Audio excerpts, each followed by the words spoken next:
Guess what, guys? This travel YouTuber just traveled internationally for the very first time since lockdown, and I want to tell you all about it.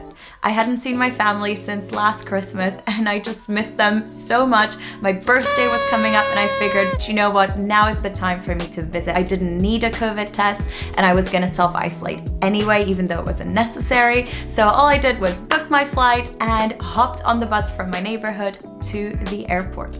Okay, so my journey is actually really nice. I go across Tower Bridge, absolutely beautiful, picturesque, and then I went on the Stansted Express, which ironically was more expensive than my flight, or about the same price, which is ludicrous. But anyway, I digress. The Stansted Express was fairly empty as well. And then I got to the airport and nothing happened. Everyone was still social distancing, there weren't that many people, and whilst, yes, it felt a tiny bit strange, I would just compare it to a really early morning flight. Just shops are closed, not all of them, but a lot of them, not that many people around. The plane was fairly empty. I had the entire row to myself, which I really enjoyed.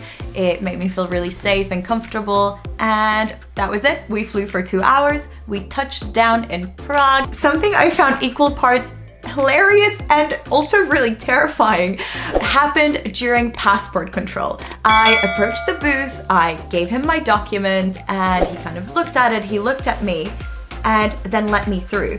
But there's a really important detail to this. All this time, I had my mask on. This guy could literally only see my eyes, like less than half my face, and he just let me through, which I thought was a little bit bizarre. My dad drove me straight home from the airport where I got to see my mum and our dog Ursi for the first time. I knew I'd missed them, but I feel like I hadn't realized just how much. And my heart goes out to all of you that haven't been able to see your families much this year. I'm sure there's a lot of you watching that haven't had an opportunity for health reasons, distance reasons, you know, whatever it is. And it's really tough. I didn't do that much filming in Prague. I just wanted to be in the moment, enjoy this time that we had together. I kept up my exercise routine. Both my parents are very sporty. You can see us jogging around Prague here, which was a pretty nice backdrop. Okay, now let's fast forward to October the 4th, i.e. my 27th birthday. I woke up early so I could get a bit of exercise done. I've been loving a channel called The Body Project. After that, I was asked to kindly lock myself in my room so my parents could prep something in the living room, which ended up being this really random game where they blindfolded me and they made me guess what fruit was what based on nothing but touch, and at some point I had to eat dry salad, so that was fun. My parents used to put on these incredible birthday parties for me when I was younger, so it's a bit of a throwback, and yeah, it was really sweet. After that, I put some makeup on, I got ready, and we hopped in the car in order to go see my grandparents. That was an absolute highlight of the entire trip. We went to a restaurant that I actually celebrated my 18th birthday in 9 years ago. If you do ever go to Pilsen, check out this restaurant, The Villa. It means in the villas, and it's gorgeous. So that was my 27th birthday, which was exciting, but I have something even more exciting to share with you guys, and that is, drumroll please, an announcement. And the announcement is, I'm launching my own tours. My friend Helen and I are launching a tour to Malawi, and we want you to join us. Yes, you. There's a link in the description below where you can read all about the itinerary and what we'll be doing.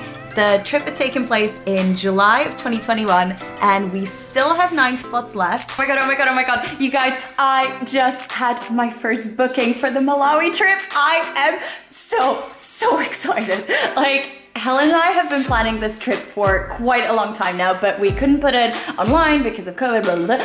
Whatever, it's online. It's been online for like less than an hour, and somebody has like fully booked, put down a deposit. This is real. I am freaking out. Okay, I look like a maniac. I need to stop. No. I am honestly still buzzing. I can't wait to go on this trip with you guys. It's gonna be so much fun. And yeah, I'm excited, but enough about that. Next up in this video, we have a very short trip travel vlog within a travel vlog. I've got a really special video for you today. I am exploring an area called Czech Switzerland in the Czech Republic, and it is one of the most beautiful hikes that I have ever been on. I've got these two with me, father, mother, and, sorry, three. Sister, very rude. She's being carried the entire way, which is great for her. I wish there was a service like that for moi. At the very beginning of the trip, we parked our car in a place called Řevno. Where are we? In Czech. You guys try pronouncing that now. I think you actually legally have to be Czech to be able to make that sound. Our first port of call was a place called Pravčická brána. It's this incredible natural gate made of stone. In case you guys are wondering about my pronunciation, by the way, a lot of you guys ask me, like, where are you really from? I am Czech. I was born here, but then I grew up in Austria and I moved to, I moved to the UK when I was 17 to get my degree, and then I moved around a lot, so I have a bit of a blended accent. Sometimes it's a bit more British, sometimes it's a bit more North American. Very confusing for a lot of people, but that's the story.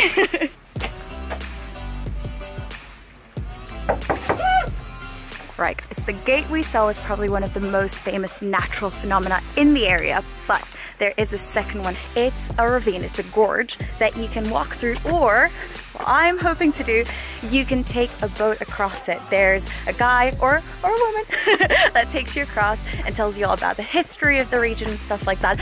But the big caveat is that you can only cross until 5 p.m. and our estimated time of arrival is 7 minutes too, so let's see how we get on. I should probably stop vlogging. That's just vlogging the whole thing. All right, I've got good news and I've got good news. The good news is that we made it, and the second set of good news is that it's gorgeous. As in gorgeous, look at it. Yeah, guys, sometimes it actually pays to be late because we got the final boat. Look at that one over there. Full as this one. All mine-ish. First boat ride done. It was pretty fun, but somewhat overpriced. It cost 80 Czech crowns and it took about 10 minutes, maybe less. However, it is fun to get on the boat, A, and B, you will be pretty tired at this point, so it's probably worth it. And now we're gonna walk for about 1.5 kilometers and get on the next boat. Herzlich willkommen. The entire route is about 16 kilometers, which to me personally sounded like a fair bit, but actually I have to say I'm not even that tired, and I'm not the sportiest person out there. I do try. Okay, we're nearly done with the walk, but I think we're gonna stop off for some food.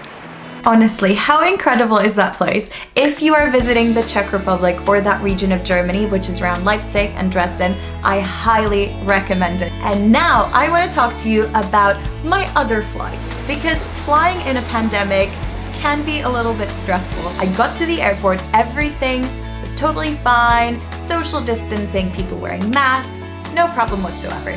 When it got to boarding, I was actually very pleasantly surprised, because even though this was British Airways, who obviously have priority customers, they didn't do priority boarding, but rather they invited people row by row. That meant that the aisle was never too busy, people were keeping their distance, and I felt really, really great until I got to my seat. And I realized that there were 2 people sitting next to me. Now, I'd obviously only been on one flight before that, and I just assumed that the seating chart was created in a way where you would never sit next to another person unless they were from your household. However, that didn't turn out to be the case, and I suddenly got really stressed. I had nothing against these 2 lovely gentlemen who were sat there, but I just really didn't want to sit next to them. So I went up to the air stewardess and I very politely asked her if she would mind reseating me. Luckily, there was enough space on the plane, and they actually needed somebody next to the emergency exit, but it did make me wonder, why don't they do the seating chart differently? I'm no expert, they are, but yeah, I was a bit baffled by that. After touching down in Heathrow, I just had to go through passport control. That was really simple. They had those electronic booths open, and this time I was thoroughly checked without a mask on, unlike back in Prague. Right, on my way to baggage claim. Nobody around, you can take this down for a bit. And yeah, flight went smoothly. I had to fill in a form before arriving here. Okay, about this document. It takes about 10 minutes to fill out. There are quite a few pages, but the information that it asks is very simple. It's about where you're traveling from, where you're traveling to, and where you'll be staying. The UK has a list of countries that you can freely travel to and from. That means you don't need to have a COVID test and you don't need to quarantine. However, with the situation in the Czech Republic quickly deteriorating, sadly, I do have to quarantine. So I am currently in my 14-day quarantine. But then when I got home, I was welcomed by my flatmates who'd prepared a little surprise birthday party for me, which was really sweet. They made cupcakes and bought refreshments, so that was a great thing to come back to and a wonderful place to end this vlog. Thank you so much for watching. Let me know what you think about traveling in a pandemic. Would you do it? Would you not? Why? Discuss. And I'll speak to you next Friday. Bye.